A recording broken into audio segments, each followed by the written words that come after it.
Nice day to everyone. Welcome back to my channel. Sa isa namang napakagandang umaga dito sa Barangay Igang, Birac, Catanduanes. At ito may dumating na bangka wala sa laot at may huli silang isang dorado sa lambat.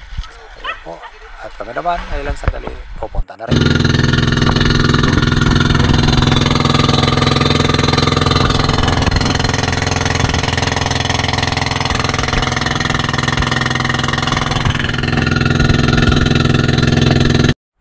At ito na po kami guys, naghahanda na sa pagsisid. Apat lang kami sa araw na to, si Bro Hearn, si Bro Lito, at si Gisli. Okay, sa hot zone at napakaganda panahon ngayon. Ito, crystal clear dito sa spot.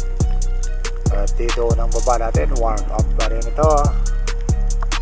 Pero may nakita na tayong face activity sa baba, kaya dahan-dahan tayo ng free fall papunta sa isang spot. Dito sa may siwang may nakita tayong grupo ng mga ilak o mga black drummers.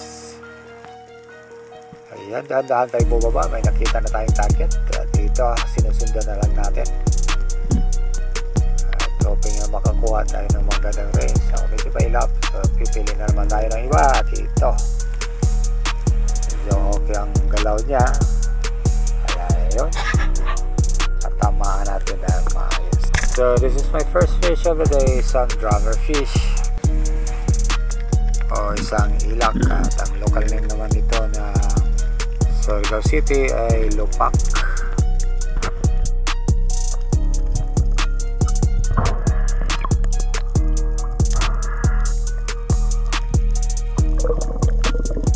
At dito bumaba na naman ako at may nakita akong isang sweet lips. Ito, napakalinaw ang tubig, kaya lang medyo mailap ang istang ito. Agad naman itong lumayo sa kanyang posisyon.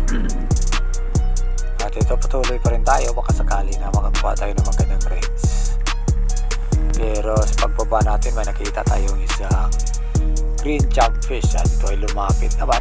At yan na po ang tinira natin. Yan, spike shot.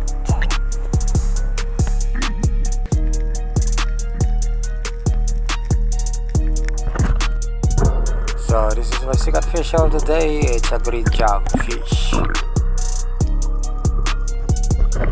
At dahil medyo malakas ang agos, nagpatangay tayo at dito may nasalubong tayo isang GT around 5 kilos. Kaya binabaan natin. Medyo mailap. At ito, kinapos tayo sa hangin dahil hindi pa tayo nakapagpahinga.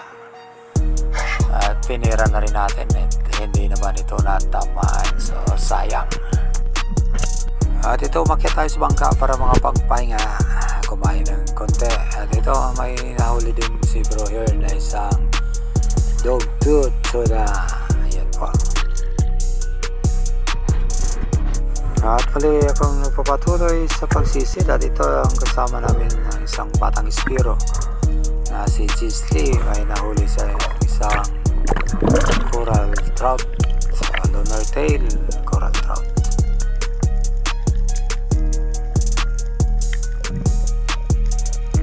Ayan, gamit lamang niya isang maiksing pana pero may dala siyang flashlight at iniilalan sa loob ng butas kung saan nagtago ang isda.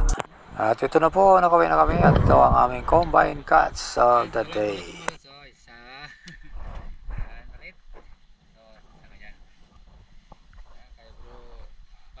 Bro Hearn yan, saka sa GT. Ito naman kay Bro Lito. Ito kay yung batang mamaw.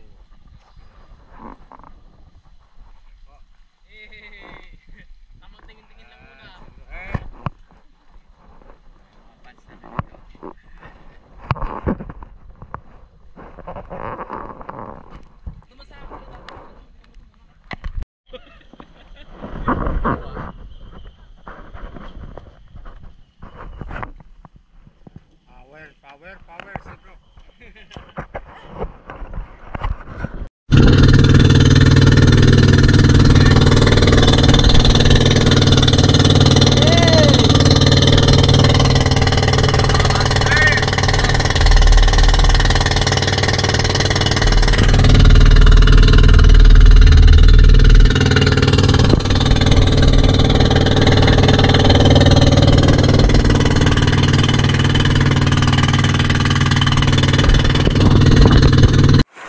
Welcome back guys. So isang panibagong araw na naman sa ating adventure dito sa Verac, Catanduanes.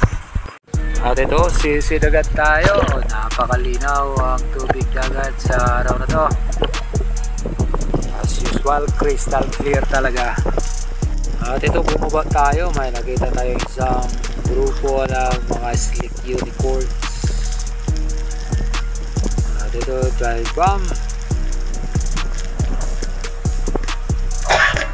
Ayan, dapat tama natin dyan.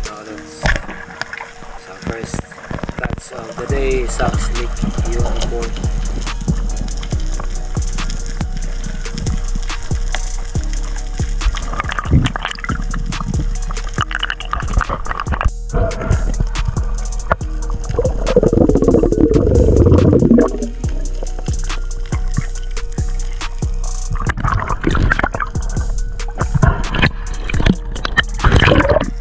At sa drop na ito, slick unicorn pa rin ang ating target.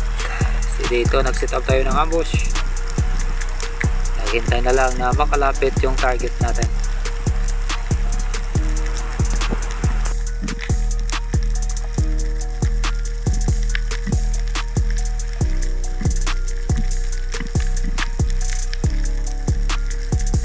At ayan po, I'm taking the second shot of the day for a slick unicorn. Maganda pa rin ang ating patama dyan mga lods. Yari na naman. At ito, may tinira si Bro Her na isang isda at nakawala. Napunit ito. At ito ay nakita ni Bro Lito at itinuro sa akin. Kaya ito binabaan ko. Nasa siwang. Ayan, napakalinaw. So nakikita natin. Mayroon ng tama sa likod. At ito sinundan natin. So namakuha natin ng range, ayan, tinira at natama natin isang bluefin trevally, ang ating third fish of that day.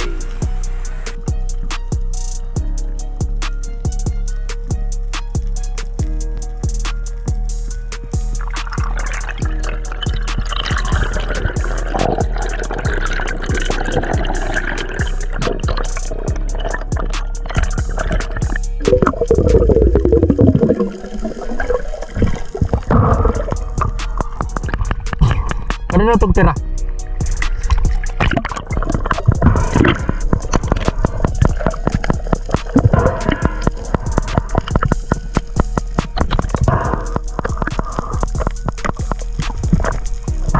Dito bumaba si Bro dito sa isang siwang o isang parang kanal sa ilalim. So minabuti natin na kunan siya ng video. So tingnan natin kung ano ang mayroon doon sa baba.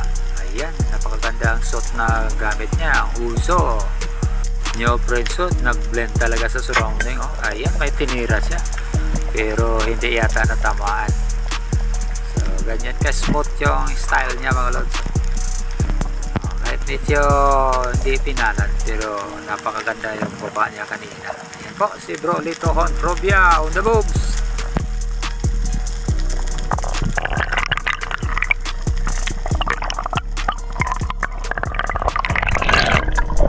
At dito may nakita tayong isang mailap na isda, isang yellowlip emperor. Isa ito sa pinaka mailap na isda na na-encounter ko mga lods.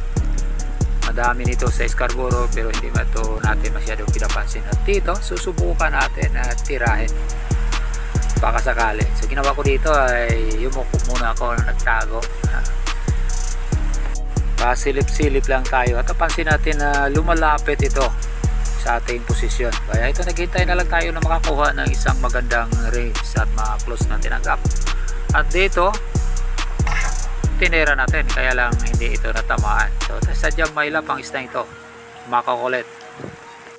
At ito muli na naman tayo titira ng isang maliit na isda para pang-ulam. Kaya lang medyo mailap din ito. At iba ang natamaan natin dito. Yan, nice stone shot yung pato mga lods. At ito pauwi na kami. Nakadali si Bro Herns ng GT. May nakawalan pang malaki. Nakadali pa ng lobster si Bro Larry. Lahat naman kami nakadali dito. Si Bro Joseph, si Zisley at yung isa pa namin kasama. Thanks for watching guys.